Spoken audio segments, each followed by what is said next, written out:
You remember the story about the KHIDR? Yeah? Okay.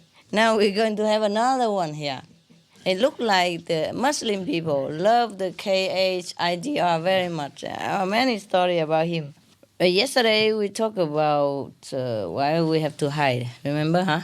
Okay. Yes. So maybe the KHIDR, he's a real dervish, so he wants to hide all the time. So we don't see him often. He's just a spirit, like an invisible helper. Yeah? But I don't know why he's green color. He's green. Go green, huh? Go green, ever seen already? Like Milarepa. Huh?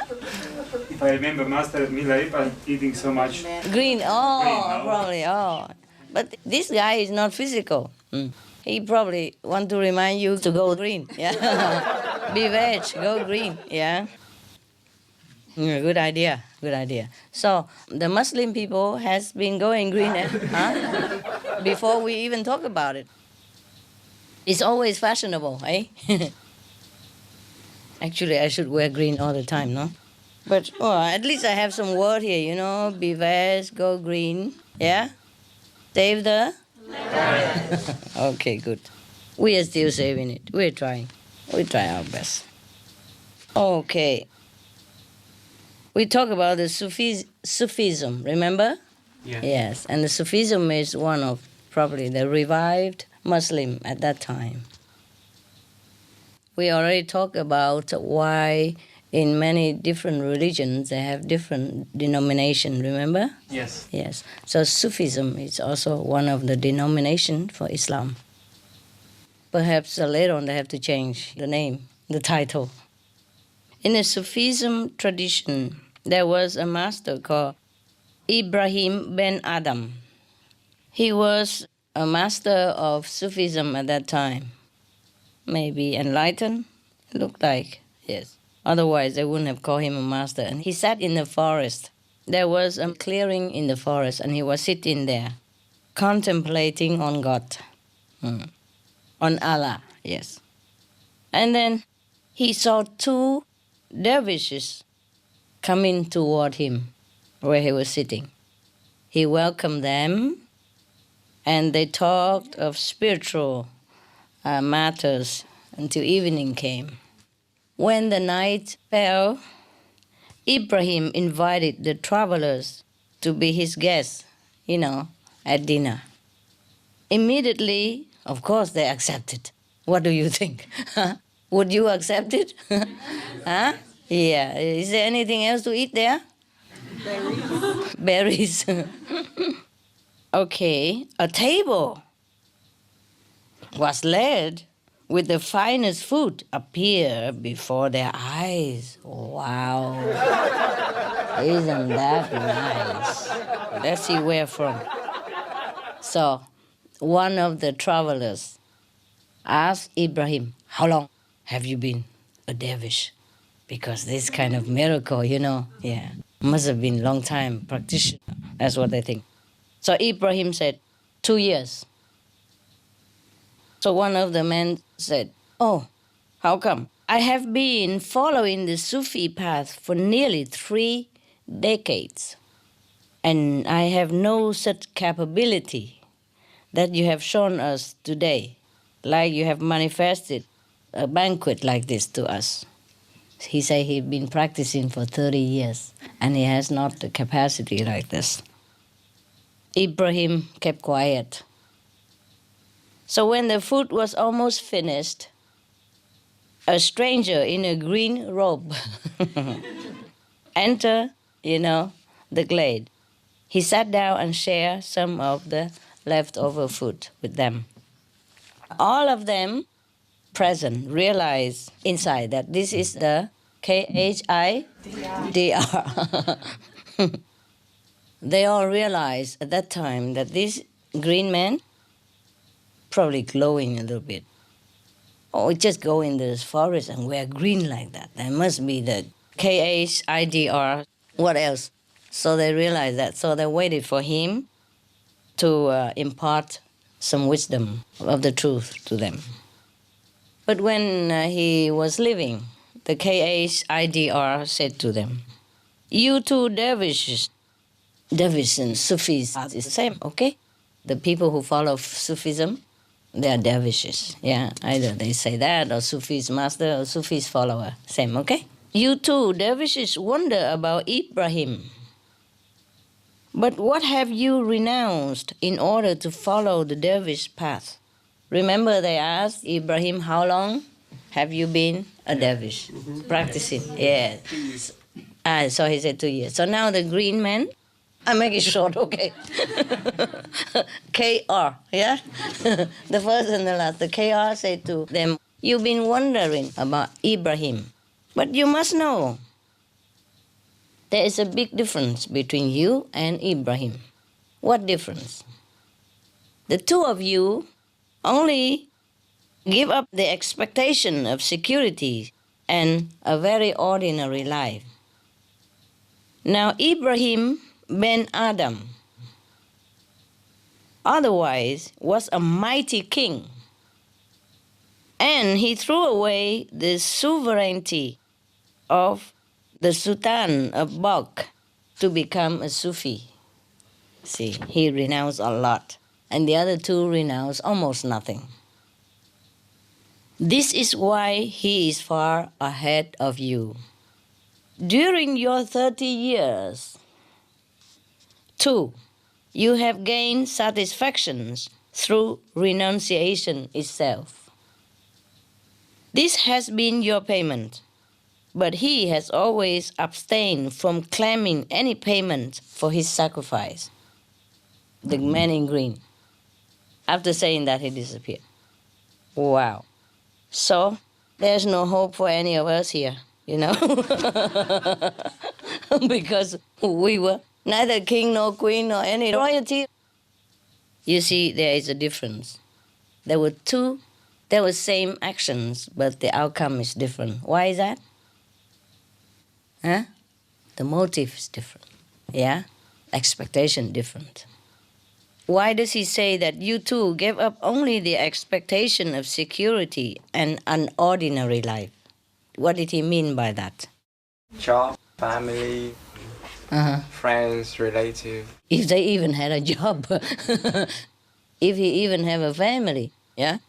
If they even have any friends or relatives. Some don't have any, yeah? Or some relatives don't want a friend run away, yeah? And the employer always kick them out. Okay. Now, suppose they even have job, yeah? Family, friends. Then the KR, the spirit of Sufism, meant that they only give up very little. It's not much anyway. He said you just give up the expectation of security. That means that you may expect that you have security through job, through friends' help or family support. But you expect only. That doesn't mean you guarantee you will have it. Because you see some people have a job, but suddenly they don't have job. And they have house, suddenly they become homeless. It depends on how luck turn on you, huh? Sometimes you lost your job, then you lost your house, and then your wife also gone. Yeah. Of course, where does she stay with you, huh? Mostly it's like that. And friends also say sayonara, eh? Normally. Remember the joke I told you about the bank director, yeah? The man went home and was very sad. And his wife asked him why. He said, I lost half of my friends since I lost my job as a bank director. And she asked, what about the other half of your friends? They don't know I lost my job yet. Yeah, that's what it is.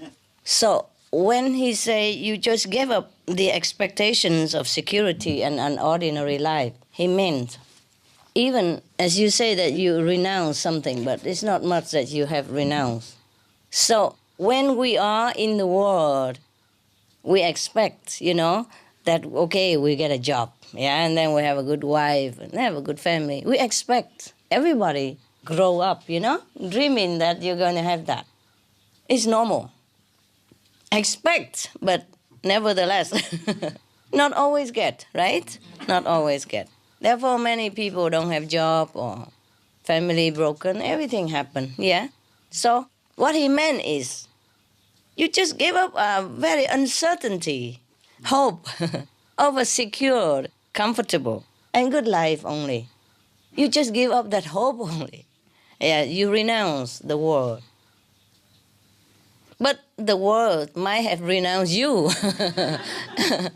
If not now, maybe later, yeah? Or already did, yes. So it's not much that you say you renounce. And nevertheless, for such a little thing that you gave up, you are proud of yourself, feeling you are monks this, monks that. The dervishes means the monk of the order of the Sufis, the official monk, yeah? So they were proud that they have renounced everything. And they think that is like a reward to them already. They are very satisfied that they are the monks, you know, in appearance. Like, okay, they are something, yeah. They dare to renounce the world. They did not attach to the family that they don't have. They didn't care about the money that they did not earn. They didn't cling to the house that they mortgaged, that the bank took away already. Or for example, you know, even if we have job, we have family, there's no guarantee at all in this world. So if we renounce just a little bit like that, it's not much in any way. Even then, it's difficult, I'm telling you. The KR say that the reason Ibrahim has such a merit, you know, and couldn't even acquire some magical power is because he renounced a lot. He truly renounced in the whole sense of the word, that renouncing, yeah. Because, you know, to be a king is powerful, no? And you have servants, yeah? You have many wives. In the old time, all the kings have many wives, you know? So for that reason, Ibrahim, the master, has more merit than these two. Is it fair that we judge somebody by the amount of possession that he throw away? Is it fair? No, is it? No, huh? No. Probably the KHIDR were looking through their heart, you see? That's why he said also that for 30 years as well, you have gained satisfactions through the renunciation itself. They took the mean for the end, you see? They think they renounce the world and that is already great. So they took too much pride in it. And that's why it's nothing. It's just ego, pure ego. Because in any country or in any period of human race, if you are monks or nuns, people respect you in any way, yeah? They bow to you, they give you whatever they have, you know, always hospitable to you whenever you pass by their house. Or not all, but at least the one that belong to your denomination. Yes.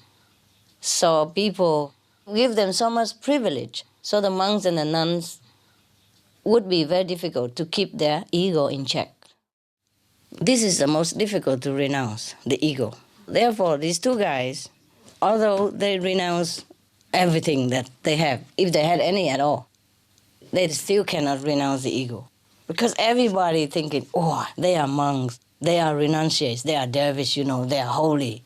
Yeah, they must be holy because they could renounce everything that a man cling dear to, you know. Even if he doesn't have anything, he still can hope to have something. Even, right? And even if he didn't have any wife and children, he still can dream about it, you know? Maybe one day he have. So, to completely give up all this hope and expectation, it is already something, no? How many people can do that? Therefore, they are revered and admired, worshipped by householders who are still thinking that they're clinging to their possession and families and affection and so on and so forth. Therefore, everywhere they go, you know, they get the royal treatment. So how can they ever be able to cut the ego? This is very difficult for them. I'm telling you all this to say to you also that heaven is also not fair. The Lord of Karma is not fair. You see? Ibrahim, the master, had this kind of magical power. It's no big deal, is it? He attained maybe astral level or a little bit above yet, so he can have this magical power. But it's already something, of course. Yeah, he needs it in the forest. He can't go shopping. No, he's in the forest. He has no car at that time. So it's good that maybe heaven reward him with this magical power so he can transform things into food. Yeah, maybe he doesn't do that every day. Maybe he does it only when he have guests to treat them, you know, good guests. So now, it's not fair, is it? Because the king, why could he be humble and satisfied now as a renunciate? Even though he looked for God attainment, yeah, to be one with God, fine. But for him, even though he renounced everything that is hard to renounce, of course, being a king and all, but still, you know, it's easier for him now because he knows everything already. He had everything already. And he knows that he could even come back if he wants to. So it's easier for him to be satisfied with less.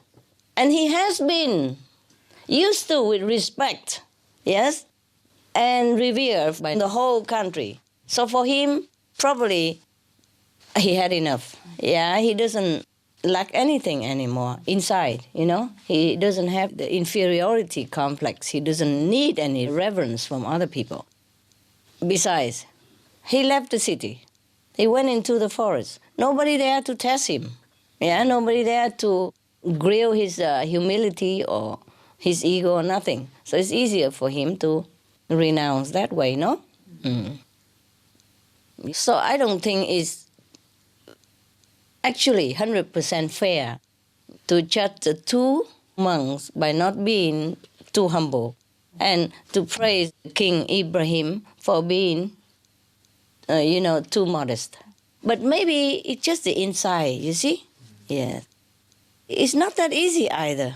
It's not that easy either. Remember the story I told you long ago of a prince, yeah?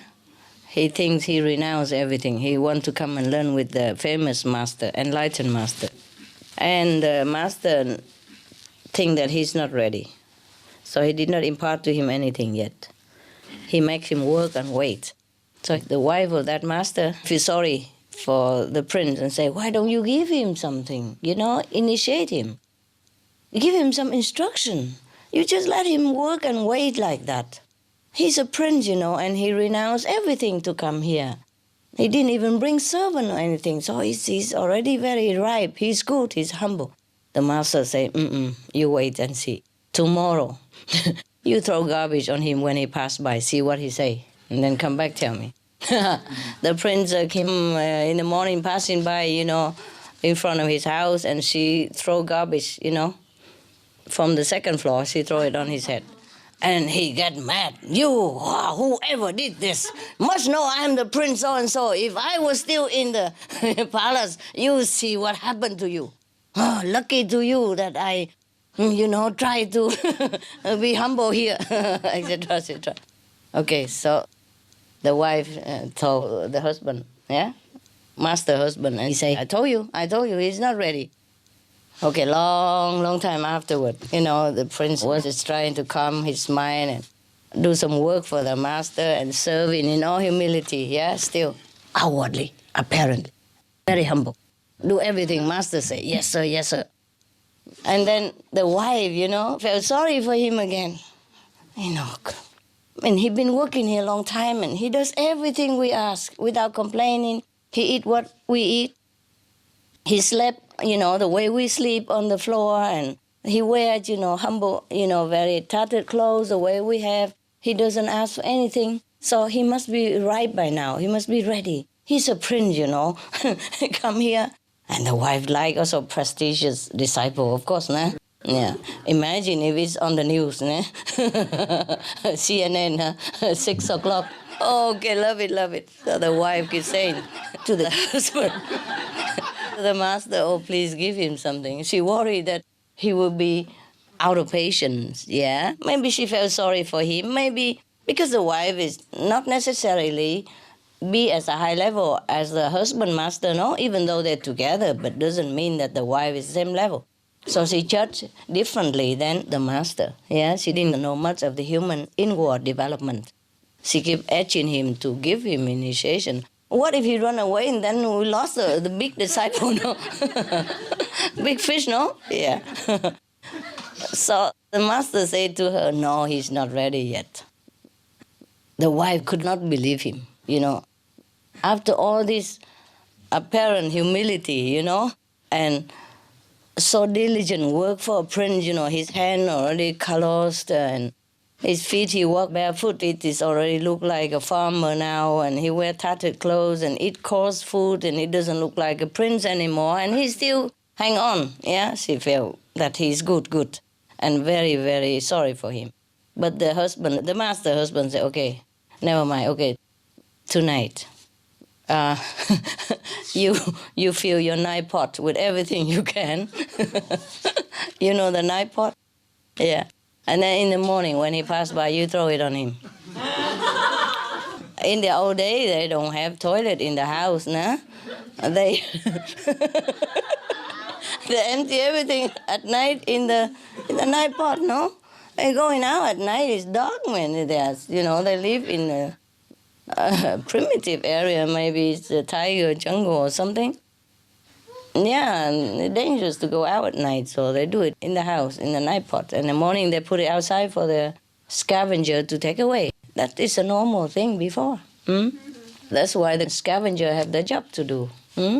Okay, now, in the morning, you throw it on him, and then you tell me how he reacts, and then we will see, okay?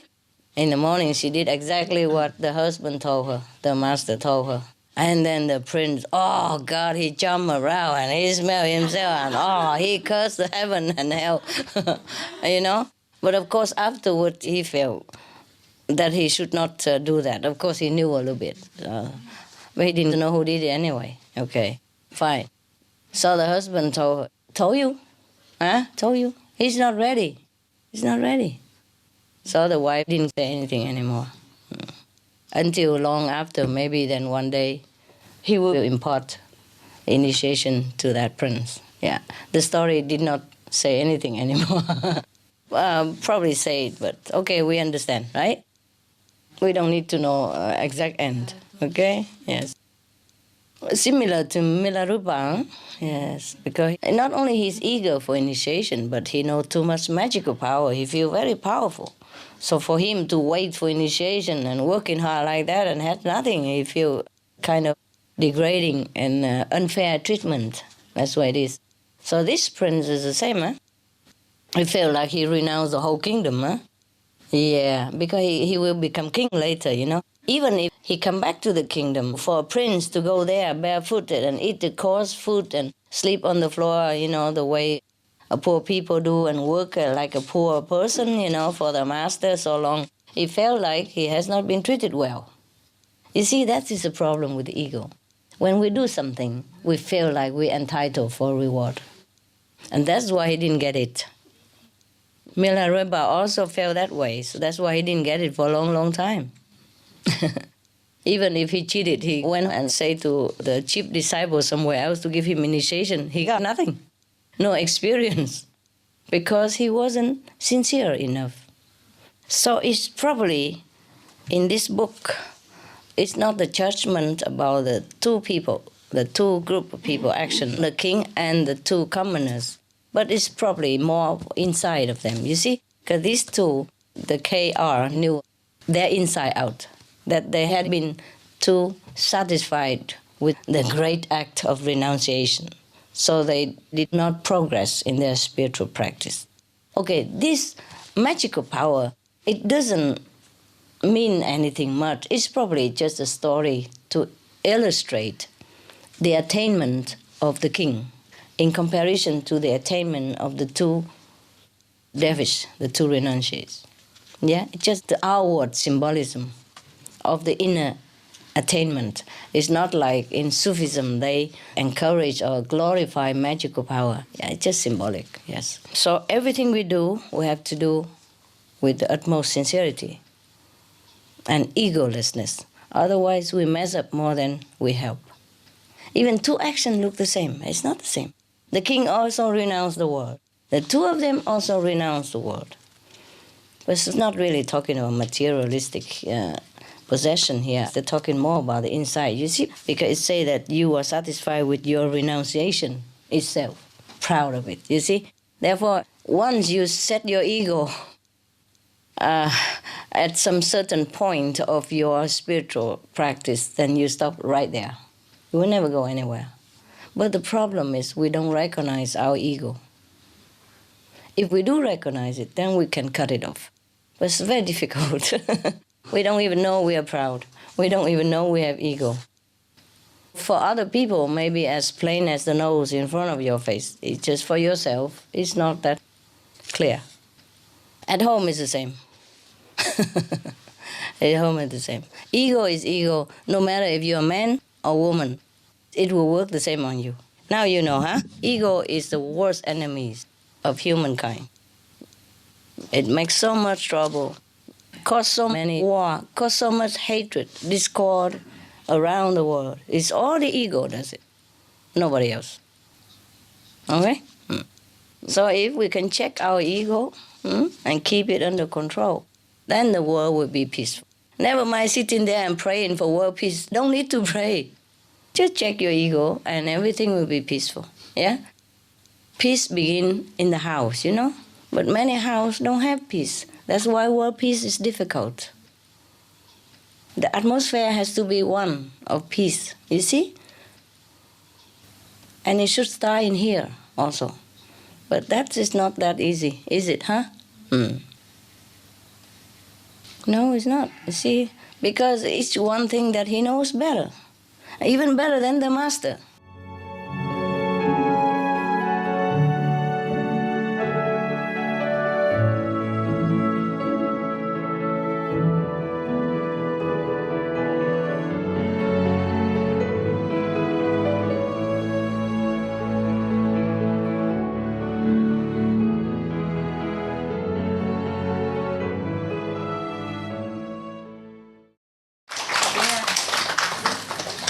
Hello. How are you guys? Good, yeah? Yes. Good food? Yes. Here, Benny, up here. Here.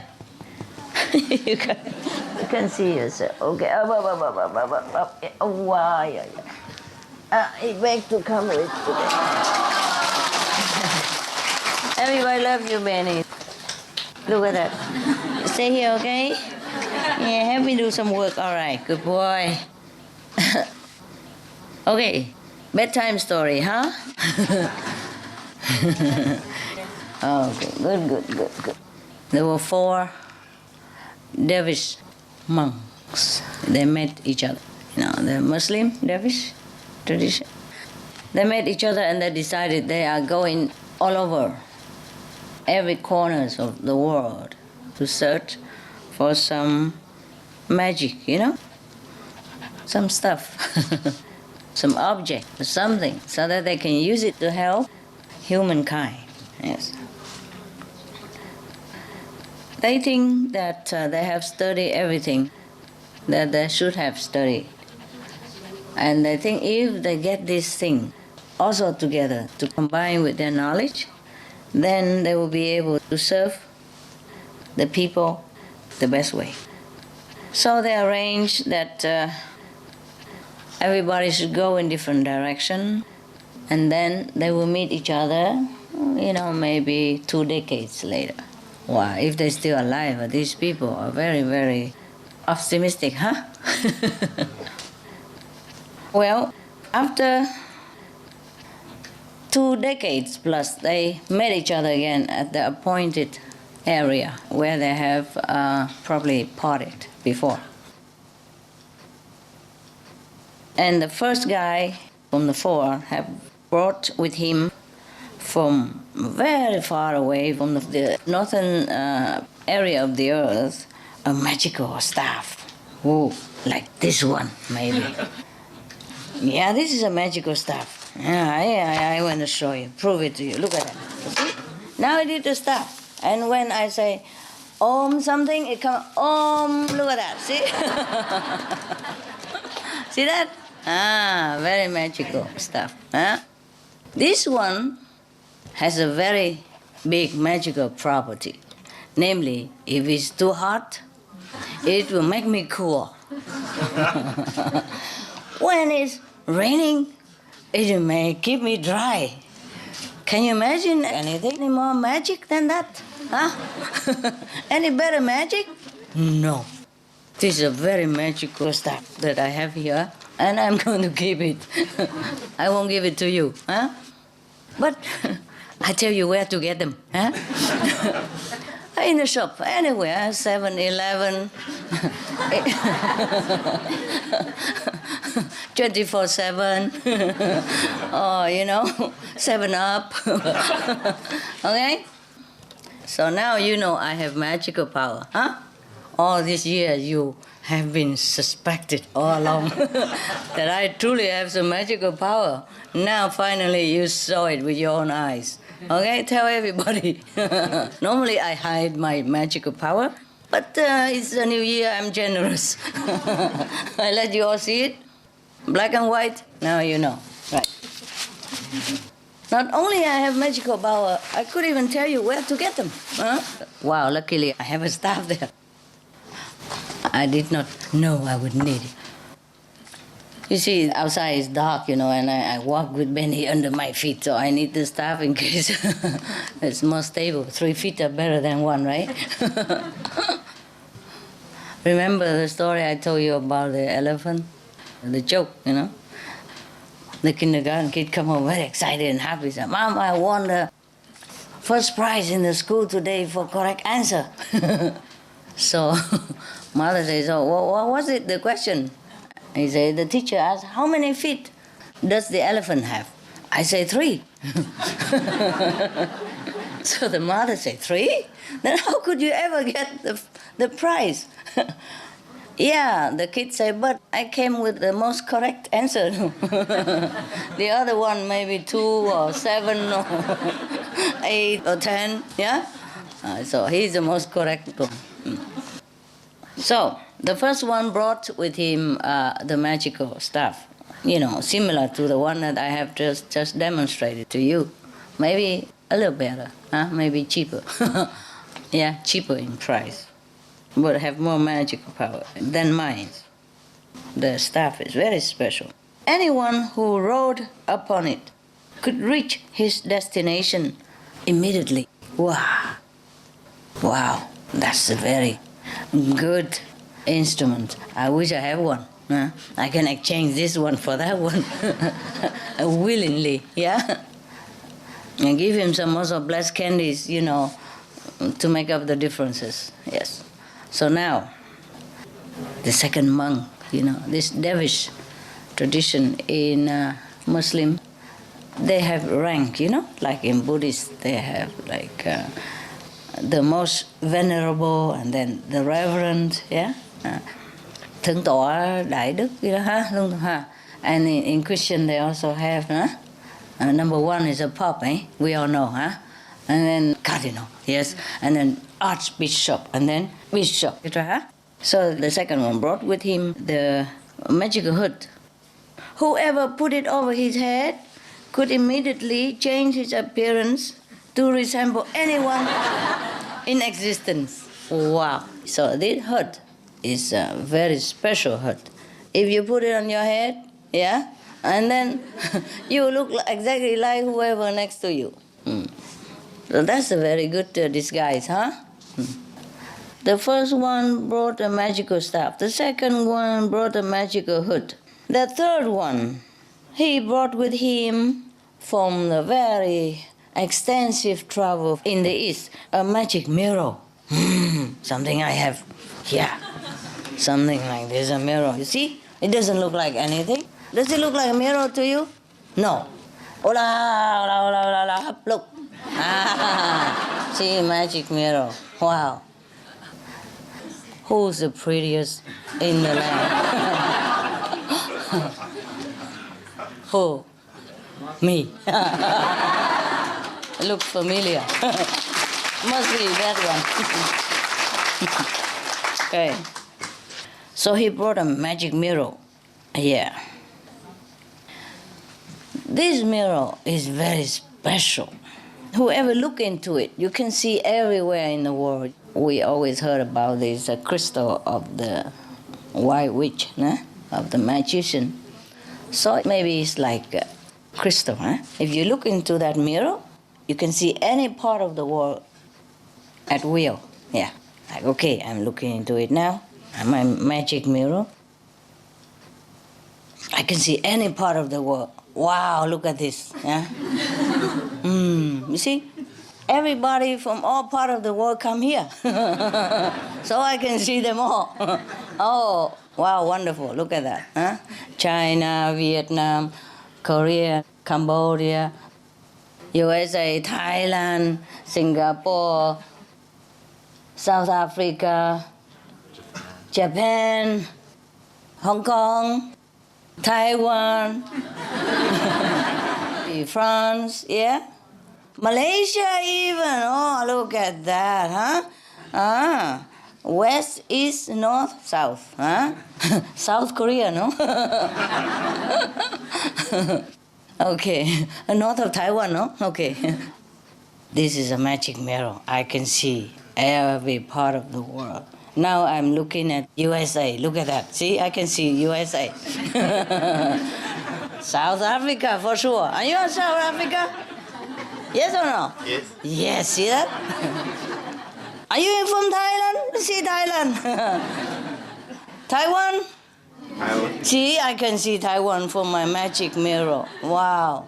This is truly a magic mirror. I'm telling you, you can buy them.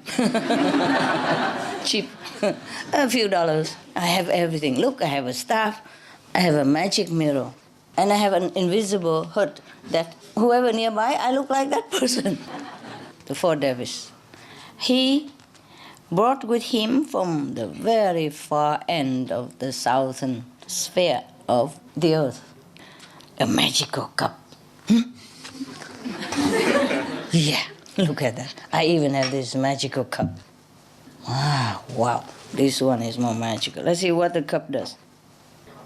Oh, any disease could be healed by this magical cup. Maybe not this one, the one in the book. Okay, let's see if this one can heal any disease. Maybe some of the disease. You know, like thirsty disease, yeah, dehydration disease, sleepy disease. If you put in it, and you won't feel sleepy and tired anymore. Oh, wow, that's wonderful. And if you put any medicine in it, if you're coughing, you put cough medicine in and you drink it, then you have no more cough, right? This is also a kind of magic cup. It keeps the hot thing hot and the cold thing cold. Now, wow, I also have magical cup. Let's see what they all do with all these things. Check it out. If I'm healed of any disease first, okay? Cheers. Some kind of liquid. A little sweet. And it's warm. I don't know since when it's been here, but it's been kept warm. So it's a magic cup. How long it's been here? Must be maybe many hours already, right? See? So I have also a magical cup. If you keep here a few hours, it's still warm. Okay? So it's magical. Normal cup, it won't keep warm that long, right? So this is a magical cup for sure. You keep it because it's magical. You know, this kind, they're lining something inside. The shining stuff. That lining with glass, yeah? So it preserves the heat, yeah? Reflecting the heat with each other all the time. So it keep warm. You keep cold thing cold and keep warm things warm. So you put ice cream and coffee together in there, it'll be okay. I keep cold things cold and warm things warm. All right, so now the four dervish, they are now very, confident with all these magical equipments. So first of all, they look into the mirror to see where the source of water of life. So they can go and find it first, so that they can live long enough to use other magical instruments. Yes. The source of water of life, you know where to find? Anybody know? Yes. Here where? With you, Master. Here, in yourself. I have it, you have it. Yeah? We all have it.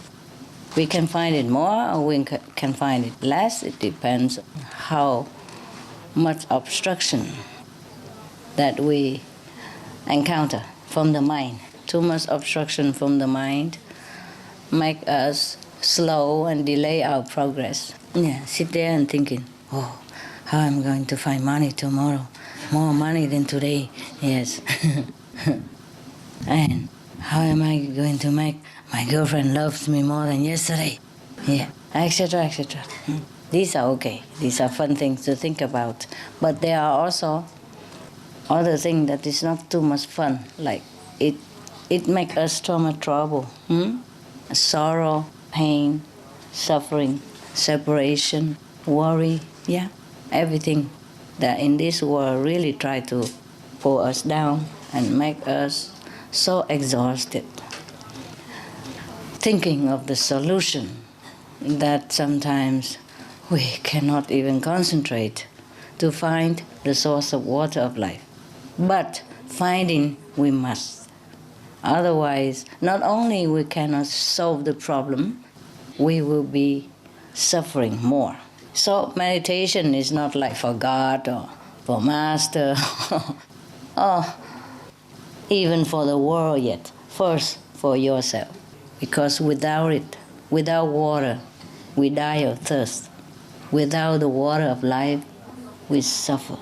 Yes, we die inside. We die so much that we keep dying and dying and dying. And it's a very horrible situation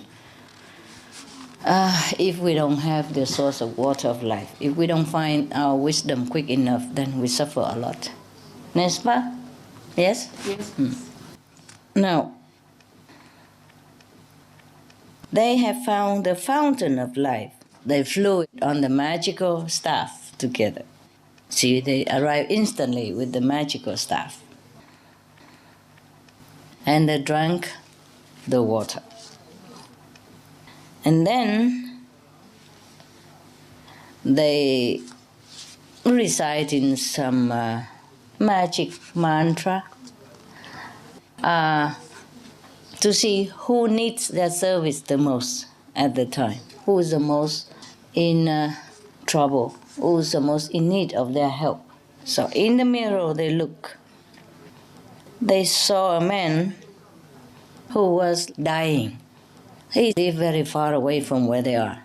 But yeah, no problem, they have magic staff, right? They just mount it on the magical staff, and then in an instant, just an instant, they immediately arrive at the house of the needy man. The man opened the door, but it's not the sick man, yeah? And the four Muslim dervish said to his doorkeeper, we are magical, famous healers. Your master of the house is sick, we understand. So we want to come in and cure him. Of course, the master of the house heard that. So he invited them in. Oh, but as soon as this man saw the four dervishes, his sickness became worse, like he has been hit by a stroke or seizure. Ooh. So immediately he ordered his servant to throw them out. Who wouldn't? Huh? Would you? somebody come and say, oh, he come to heal you, and when you saw them, you become worse. Your illness become aggravated. Wouldn't you throw them out? Yes. While they're being kicked out, the servant explained to the 4 monks that, the patient, the master of the house, he doesn't like Muslim. Yeah, he hates the dervishes. So now they came out, they put the hood on their head. Yeah. So they changed themselves into some different appearance, 4 completely different healers, so that the patient would feel more at ease and safe and accept their presence. Yeah, so of course, when they come in different appearances, and 4 different persons altogether have nothing to do with the previous 4 Muslims that had been kicked out. And the man accepted them, trusted them, because they appear in some form that the patient would trust. Maybe same religious order, yes, maybe same social status, yes, same clothing, or perhaps same hairdo, or even same high heels, who knows? Or same umbrella. All right, so the master of the house, namely the patient, accepted them, trusted them, because they looked like what he expected and looked like the ones that he is familiar with or would trust. Yeah, looked like trustworthy people. So he took the medicine from them. And as soon as he took something from this magical cup, he felt ever so better. Never felt so good in his life.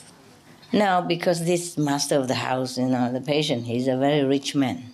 After he was healed, he rewarded them with a beautiful house so that they can settle down.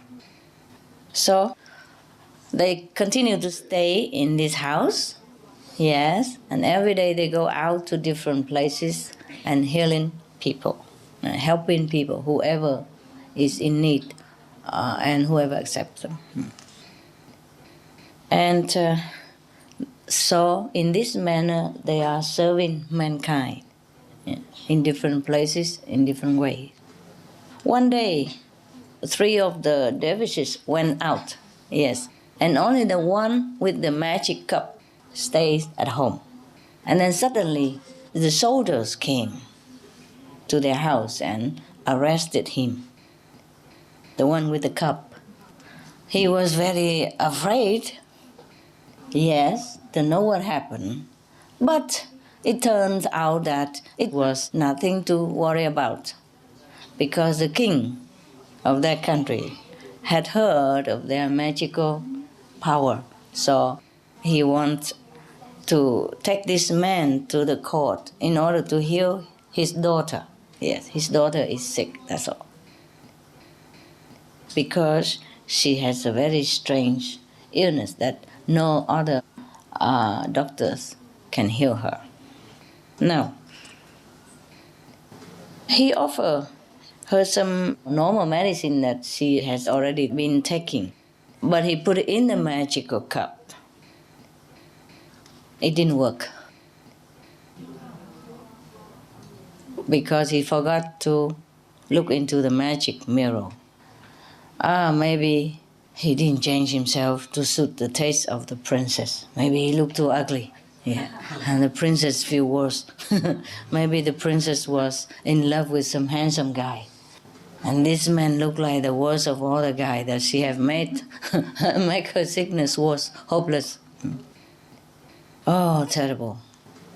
Because the medicine did not work, even though he put it in the magic cup.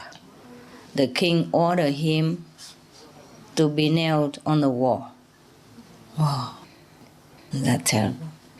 If cannot cure, why nail people? Huh? What for? Just throw him out, that's it, right?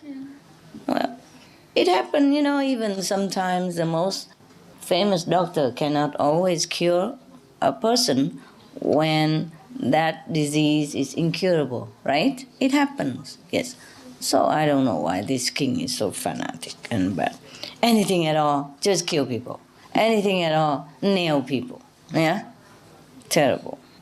The dervish monk, of course, tried to explain to the king that maybe he has lacked some time and some consultation and some special ingredients. So please let him have a little bit more time so that he can come back and cure the princess. But the king, hot temper, very dictative. He doesn't believe it and thinking that the dervish tried to buy time so that he can escape. Oh dear. So now he is on the verge of being executed. Yes. And the other 3 monks came home and they didn't see him anywhere. So immediately they looked into the magic mirror to see where their friend is. And they found him. They know that he's going to die soon. So immediately they wrote on the magical staff, go there and rescue their friend. But the king's daughter cannot be cured. They cannot save her because it's too late. Because they cannot find the magical cup anymore. Even that.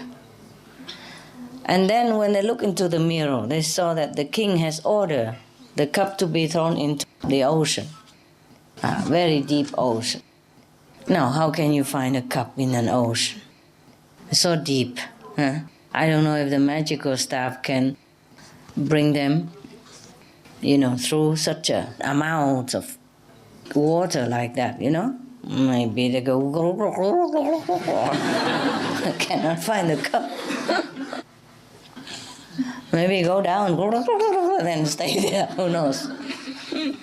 But let's see what's going on. The deepest ocean in the world is where the cup is. Yeah, that's where the king ordered to be thrown into. What kind of king is this? Must be the king of devil, king of Maya. These stories are always symbolic. The magic cup is what? Enlightenment, no? Yeah. And the deepest ocean is what? All of our trouble, sorrow, obstruction, that we can hardly get out. Even though we know where it is, we couldn't find. Yes. So, even though they have a magic staff and a magic hood and magic mirror, it took them 1,000 years to recover the cup. No wonder. Probably they have to pump all the ocean water out. Or at least not so deep, even with magical staff. Go down in such a speed. Even then, if you go in the water, you look, right? It's so deep like that, It's not like you swim on the surface even. If it's on the surface, you can swim. However long it takes you, you can float, you can swim, and you're okay. But if you have to dive into deep ocean like that, in the old time they don't have any instrument like now, I'm sure they look all the way down. Not to talk about look all the way up as well. When somebody throws something in the ocean, it doesn't just stay like that and may be easy for you to find, no? Probably by the weight of it, it will sink into the depth of the mud or the sand, or maybe it's stuck in some cavern in the ocean, between the corals and between the octopus tentacles or whatever, or maybe the octopus was holding it. Yeah, and it's very difficult to get it from the octopus because they just sucked into the cup. No, you know that. Okay. Well, I just imagine all kind of thing could happen. In the deepest depths of the ocean, everything could happen, right? Yeah. So, see that? Thousands of years. After they had the bad experience with the princess, they made it a practice to do things more secretly. Whatever they do, they will make it look very logical, like a simple medical method or something like that. Logical, explicable way. Like if they use a cup, they would probably put some, aspirin or something in it and say, you see this medicine? Yeah, it's been known to cure so and so sickness, including headache. So if you take this, after a few hours, you will be better. Yeah. So everybody believe, of course the medicine is good, yeah? Do you understand the story? Understood. Good boy, good girl. Now, you see, this is just a parable, like Jesus often told stories to make example, to make a symbol of the point that he wanted to drive home. The cup is like the enlightenment, yes? Difficult to find, yes. Although you know where it is, it's not like you don't know, and it's obvious, but it's difficult to find. Where there are obstructions, the social preconceived idea about what enlightenment should be, established orders, maybe of religious belief, maybe of tradition, maybe of anything. Isn't that a pity? What is so obvious to us, we can see it with a magical mirror, for many people, is something so mysterious, so inaccessible, so impossible. There's nothing really. It's yours. You have it. All you do is just get in touch with it. Then you have everything else. And then all your worry, your anxiety, yes, your trouble will disappear. Trouble, anxieties, worries, they are also diseases, yes? And sometimes, because of worry, anxieties, it manifests into the physical body. It becomes a real, physical disease. It begins first in the mind, somewhere in our thought, in our pattern of thinking. They call it stress sometimes. I'm so stressed out, I freak out. Something like that. Who is it that freak out? It's not the body, it's the mind, isn't it? Yeah? You worry so much, or you're so distressed that you say, I freak out. But who is the I that freak out? Huh? Because if it is the body, then when the dead man laying there, he still has the same body. He has the same body, but you can stay there and curse him for thousands of years. He would never move. He would never freak out. He would never stress out. That's what it is. So it is the mind that stresses itself out, or it freaks itself out. So whatever it is, it's all from the thinking first, right? Yes. It's very difficult to control that, even though we understand that. Have nothing to do with my body. Okay, you can continue worry. I go eat, I go drink, I go meditate. Difficult, Difficult to say, I don't care about you. I just go meditate. I just go pray. I just go listen to music. I just go dancing.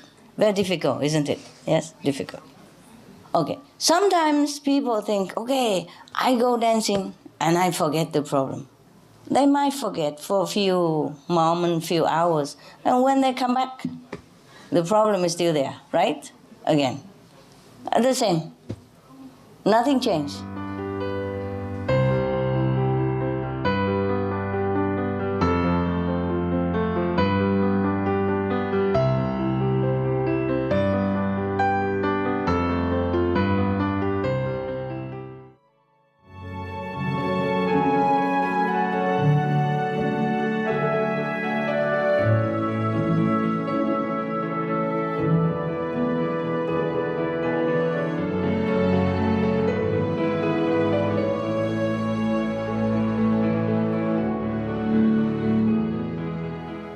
I read you some story. The story of a world champion. The guy is a number one, champion, world champion. Long time ago. There was a guy. He has a lot of special talent. Yes. He is very diligent in learning. Yes. He's good with his hands. Yeah. And he's diligent. Therefore, anything he can learn, and learn fast, and he does it good. When he's only at the tender age of 20 years old, he was already famous as the most talented artisan. So he became very, very arrogant. Yes. And therefore, he decided that he's going to learn more and more of this other skill so that nobody can compete with him. Thus, he became even greater and greater, and more famous. Yes. So he packed his tent, with his steel cup. You know, the one that you use for Meli in the retreat. Yeah. And then he went all over the place to try to learn different skill and different art, of different trade. Not just in this country, but he went all over the world. Every country, every nation, every little corner, every village. If he heard of someone who was skillful in some special craft, then he would go there and try to learn it. Because he's very diligent and he has motivation to be a world champion in craftsmanship. So he learned very fast. He has the talent also to learn fast. Once you are used to with something, it's easier to learn other things sometimes. Like if you already know English, it's easier to learn maybe French or Spanish, or the similar European language. Okay. Not only he learned fast and master the art that he studied with anyone, but he even exceed them in a higher level, like whatever he learned from them, he became even better than the teacher. Yes. And not only he learned about the craft, handcraft and all that. Before we only have handcraft, we didn't have machine. Anyway, he's famous for a good handicraft person, and in any art at all. Because handcraft, there are many things, like lamp, or you have woodcraft, carving, sculpturing, yes. All kind of things he can do. He learned all and he exceeds them all. He's the best. Not only that, he even knows feng shui, Yes. He even knows how to cook. Yes. He learned all the cooking, and maybe now and again he show off on the Supreme Master television. You never know. Check it out. Check it out, his website. He knows even singing. Playing musical instruments and all that. So he's excellent in all fields. He could even play Chinese chess. And he could also play cards, like blackjack, whatever you call it, white jack and yellow jack. All kind of jacks he can play. So he really knew many things, yes. Now he feels more and more great about himself. So he decided that, okay, he's going to go all over the world to have competition, to show off his talent, to see who can ever win him at all. He's sure nobody can, because he has learned with the best masters of all arts, and he exceeds even the masters, so who can even defeat him? Wow, wonderful. So he make a journey now. He wants to have his name carved in the tablet of history. Yeah. So he doesn't want people to forget him. I am so and so, I lived 100,000 years ago. What's the use of doing that? Tell me. Any of you want to leave your name on the tombstone of history? No, huh? When you're dead, you are dead. When you're dead, you are dead, right? Correct. Thank you. Possible that when you're dead, you're still alive somehow? So, who is there to look at your name? Even if your name is carved on the greatest tombstone in the whole world, and when you're dead, can you read it? No. Maybe you can. Who knows? You're not dead yet. You don't know. Almost everyone like to leave his or her name, into the history, to the record. I don't know what for. Suppose we can eat it, then it's not too bad. Or suppose we can spend it in some way. Suppose we can keep it always in our body and our mind that we know it after we die, it would be not too bad. Maybe we could know it after we die. There are ghost stories, A love story, but ghost story also. So maybe the ghost, the deceased, after they die, they probably go back to their tombstone to have a look at their own name and, how people revere them. Possible, eh? Possible that you will derive some pleasure after you die, if your name is on the wall somewhere. If we have not died, we don't know yet, huh? Well, we do know, right? But because when we die, we don't stay around on the planet, that's why. Every day you die, but you go somewhere else, huh? You go up to the higher level. So you probably don't know the pleasure of the guy who leaves his name on a tombstone and who hang around on the planet as a ghost. Okay, would you prefer that? Or having no name and just go straight to heaven? Yeah, that's better. Second option, eh? Much better. Much better. That's right. So, he wants to be world champion of everything. So now, one time he passed by a neighboring country, and then he saw in the crowded street of a big city, there was a man. Again, that's a man. There was a guy. There was a guy in the middle of the crowd, in the middle of the big city. You see? So when there is a man, even in such a crowd, such a big city, you notice him right away. He's a man. Yeah. He was selling bow and arrows. Okay. This man is also a kind of repairer for this kind of thing, a bow and arrow, yes.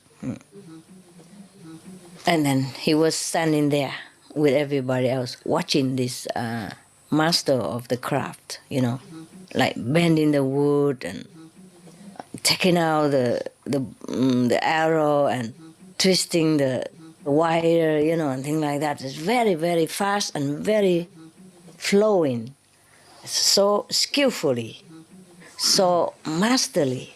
And he was standing there and he looked. He felt too bad already, that he didn't know this thing.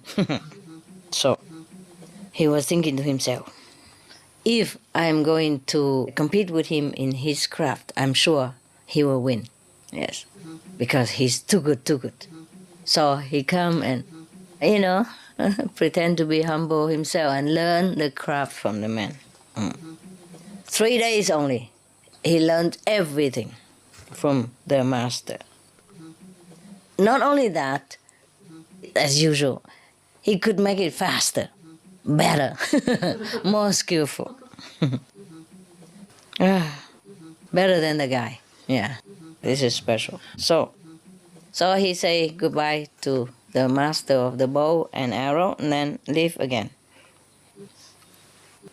And then one day he passed by a river, so he need a boat, So he was sitting on a boat.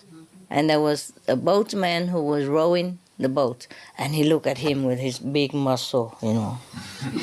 The boatman with big muscle, like this, you know, similar to this. See that? Yeah. So he was thinking, oh, lucky I have not dared him to compete with me in rowing boat, or else I will lose for sure. So he was also begging humbly with this boatman to learn the art of rowing. Yeah, 2 days only, he succeeded in knowing how to row the boat. And even better than the teacher, of course. Huh? He's a champion, you know, he's a guy. Huh? He's a Z guy. Okay. And then one day, you know, he went past another country and he saw a beautiful palace, a royal palace with so much splendor and artistic carving and all kind of fantastic detail that he has not seen anywhere else. So he was thinking, oh, this must be an extraordinary architect. So he, of course, keep asking people about his address, his email and all that. And then finally found the architect. And also learned with this architect. And after not long, he also succeeded becoming a fantastic architect himself. Everyone, you know, with graduation, yeah. The professional architect. Now he said goodbye again and continue his way. Trying to, you know, make competition wherever he goes. He went around about 16 countries. Won so many championships. Everybody who compete with him lost, yeah, for sure. So in the later days, when anybody or the best of the artisans heard of his name, oh, they bow their head in awe already. Yes, they don't dare to go out and compete with him ever again. All of them. So now everybody praise him as the best artisan, the one who make craft, all kind of thing. He is the best artisan in the whole world. Yeah, now everybody, you know, worship him, revere him, praise him. Everywhere he goes, everybody know who he is and what he is. So he's feeling very proud and happy. For a while. You know, let's face it, even if you're the most famous person in the world, how long will you enjoy your fame? Huh? How long will you satisfy yourself with this kind of grandeur, hey? You can't eat it all day, no? Breakfast, lunch, and dinner. Even the best food in the world, if you keep eating it every day, you also feel fed up, no? Right. So therefore, this guy is the same. After enjoying this glory for a while, he became a little bored. He felt a little lost, you know, lonely, because nobody could match him. Oh, that's a terrible feeling. You are alone in the world, like you're on top of the mountain, all by yourself. Wouldn't it be nice? Yeah, many of us would like that, no? You always complain to me, oh, Master, I like to go in the Himalaya, sit in a cave somewhere and meditate.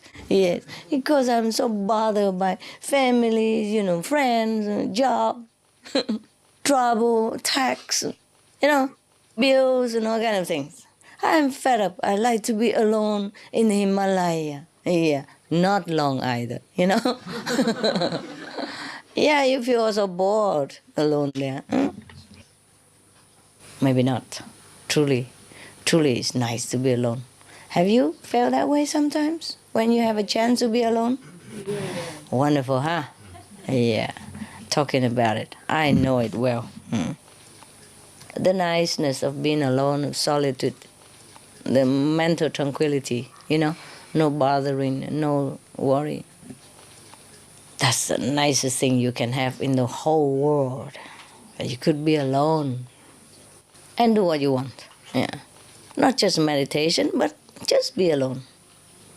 Then the mind's more calm, all the people's ideas, questions, demands, not dancing in front of your nose anymore.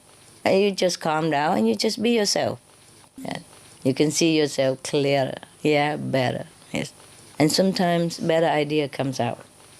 But the thing is, better ideas come out, we better go and use it to serve the world. That's why we come out. Or else, it's nicer to be alone, chewing over your ideas. So, it was very lonely. And then the Buddha know about him. Now there come the Buddha in his life now. The lonely and isolated and, too much of the good things. Like the Buddha wanted to help him, this champion. So Buddha, of course, wear a monk's robe, like a bhikkhu, huh? And then he has a arm bowl with him, for food. And he came and meet the guy. The man was very kind of surprised, like a little bit perplexed, because wherever he went before, up to now, nobody was Buddhist. Yeah, there was no Buddhist where he has traveled. So he doesn't know what kind of clothes the Buddha was wearing. He felt, this is a very funny clothes. So he asked, the bhikkhu, the monk, he called it bhikkhu. I have gone, visited many countries, but I have never seen anyone who wears such clothes like you do. What kind of profession you have? Your craft, anything different from other craftsmen or other artisan or not?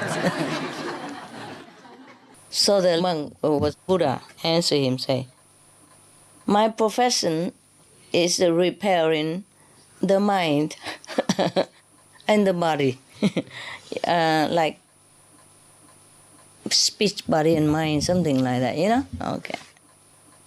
The guy has never heard of such a profession, So of course he asked, how you do that? With what kind of instrument? Like, okay, if you carve the wood, you have to use a carving knife. You do the sculpture, you have to use sculpting instrument. And what kind of instrument you're using to repair the body and mind? Yes. This is a very strange profession. And he was very surprised and interested. So the Buddha, of course at that time he doesn't say he's a Buddha, huh? And the guy also wouldn't know what the Buddha means anyway. So the Buddha explained to him that if a person who wants to repair and adjust his body and mind, whoever wants to do that, must have a very special talent. Yes. That you can have a victory over yourself first. Because if you have not had victory over your own self, then you're not a champion yet. You're not great yet. Yes. To be able to be a great person, you must be able to win over yourself, not somebody else. Oh, this guy has never heard of this before. He said, oh. If, the Buddha continued, if a person has attained this state of his mental victory, over his own self, then he became a very bright, illuminated person. And his illumination, his brightness around him could pierce, all the corner of heaven and earth. Yes, his light, the light from him will pierce heaven and earth. So this man, of course, doesn't know anything like this before. Yeah, how can you even have light that pierces every corner of heaven and earth? Wow, this must be a very special artisan. Okay, so the all-star world champion was very interested and very happy. So he, of course, begged him to teach him all this craft, how to repair and adjust your body and mind. So, of course, Buddha taught him the 6 perfection in the Diamond Sutra. Something like 布施哈, 持戒哈, 忍辱哈, 精进, 禅定, 智慧. Yeah, do charity, good deed, keep the precepts, diligent in your practice, patient, endurance, meditation, yes, and then wisdom, etc., etc. There's a lot of things that he have here also, tons of stuff that the Buddha taught him. The Buddha further told him that only the one who can have victory over himself could be truly liberated. Yes. Even if you are very, very good in any craft at all, this is only for earning a living. Even if you win over the whole world, you're champion of the whole world, this is only temporary. Yeah, nobody remember afterward, and you can't do much about it. You still die like everybody else, and you will not know where you're going. So, the Buddha kept teaching all that. He said that if you learn to have victory over yourself, that is the best victory, the only victory you should have. And then you will be able to liberate yourself from the circle of life and death forever. I agree, don't you agree? Yes. Could be like that, huh? Should be like that. So after just listening to the Buddha's advertisement, the champion, of course, loved very much and, respectfully bowed to the Buddha and request him to teach him. After a while, he also became Arahant so quick. Luckily, he didn't surpass the Buddha like usual. He became Arahant. That is a very enlightened person already.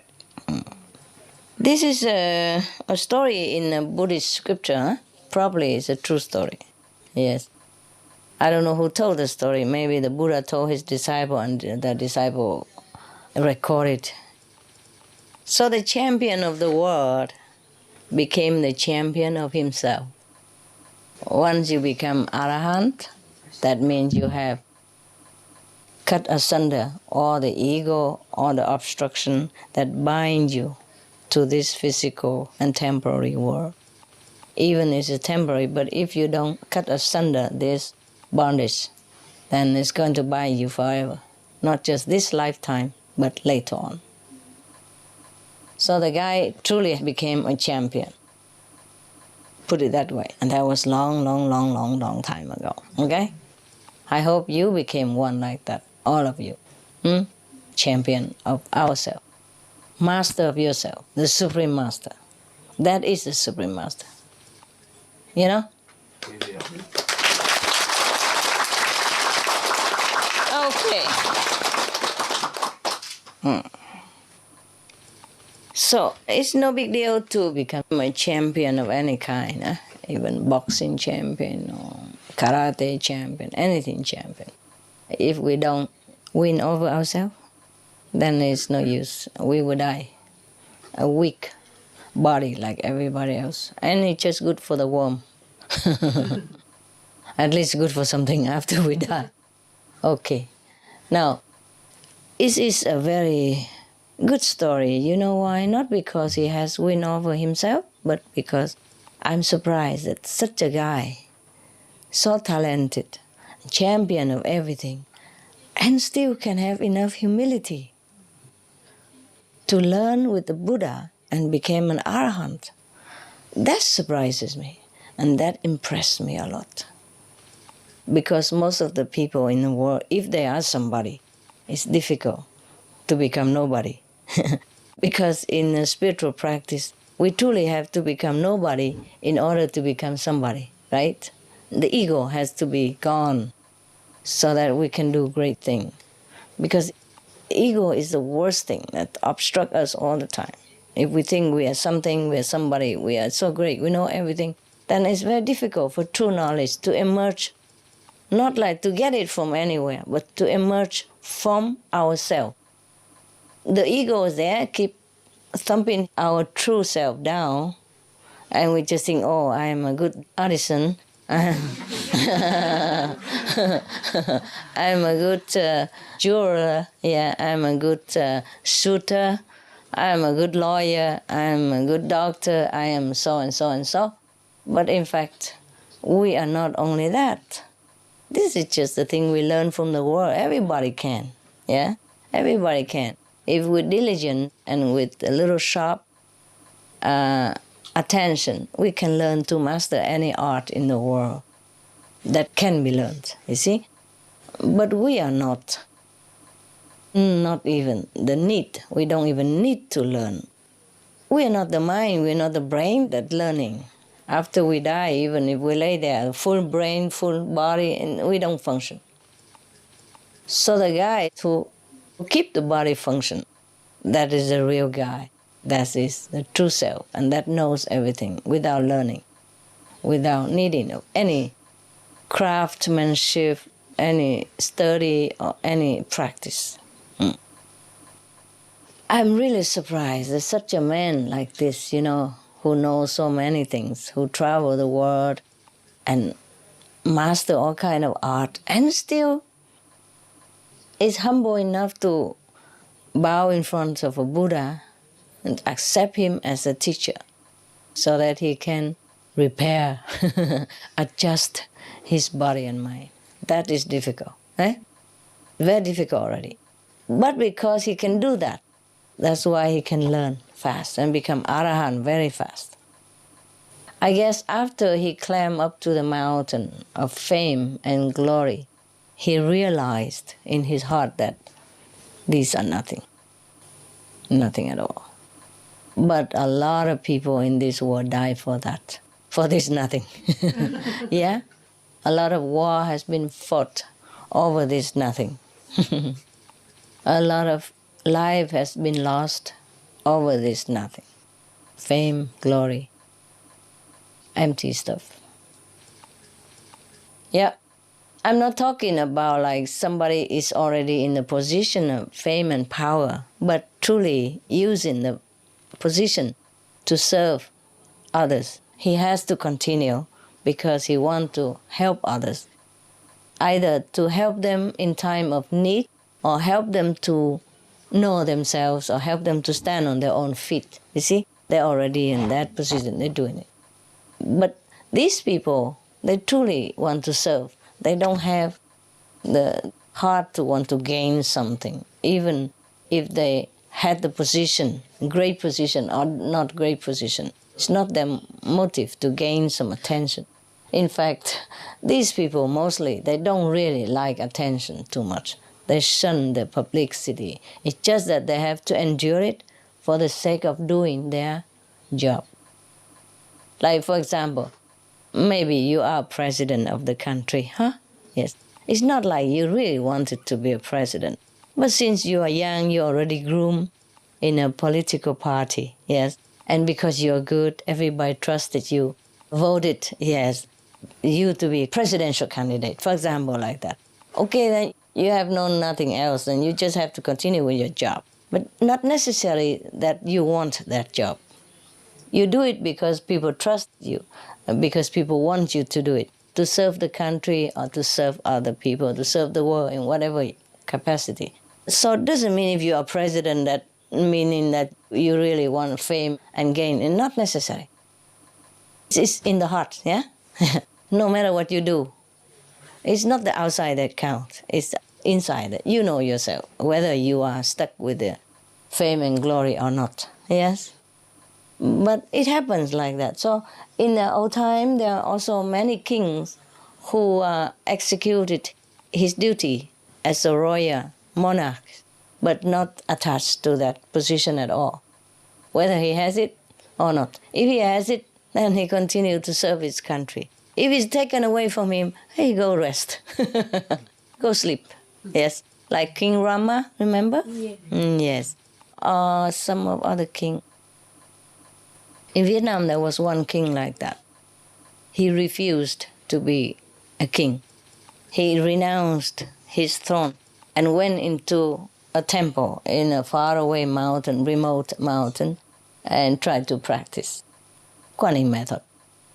What else? What else to make the king can even be so, confident and believing that he renounced the whole kingdom just to go in the temple somewhere in the mountain to practice? Without Kuan Yin method, we get bored after a while if we don't practice this method. The Kuan Yin method is the one that satisfies our longing. They make us feel okay.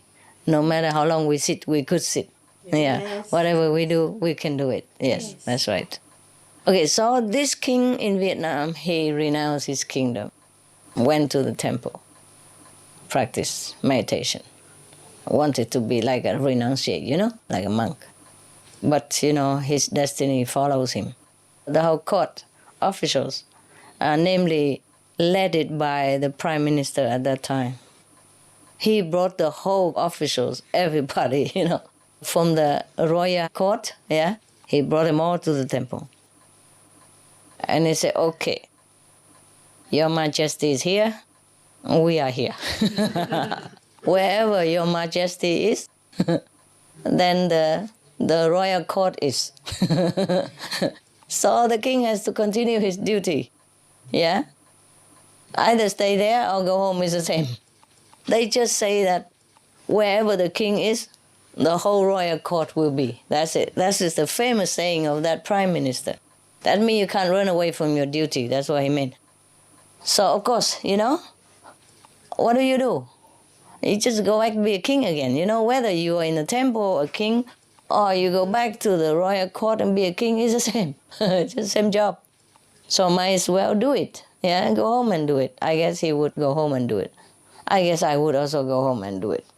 What's the use of bothering all the poor monks in the temple with all this noise and ceremonies and stuff, every day they do in the royal court, 60 meals per lunch or something like that. So even if the Vietnamese king left the temple now and went back to become the king again in the court and continue doing what he did and being what he was, do you think he was really attached to fame and glory?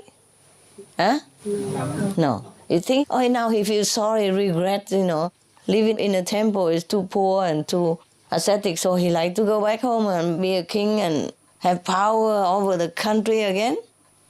No, No.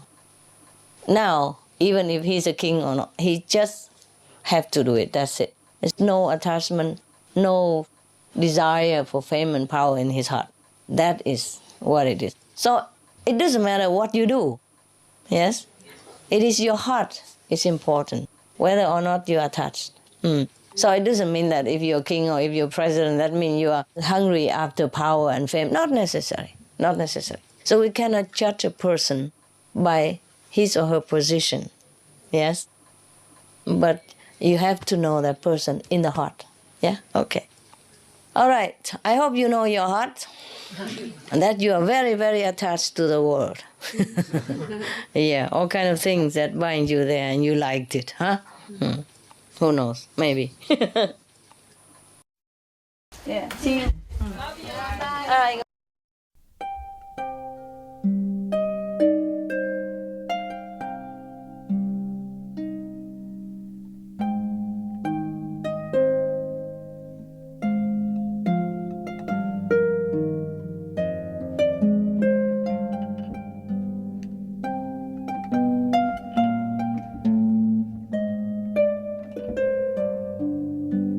Thank you.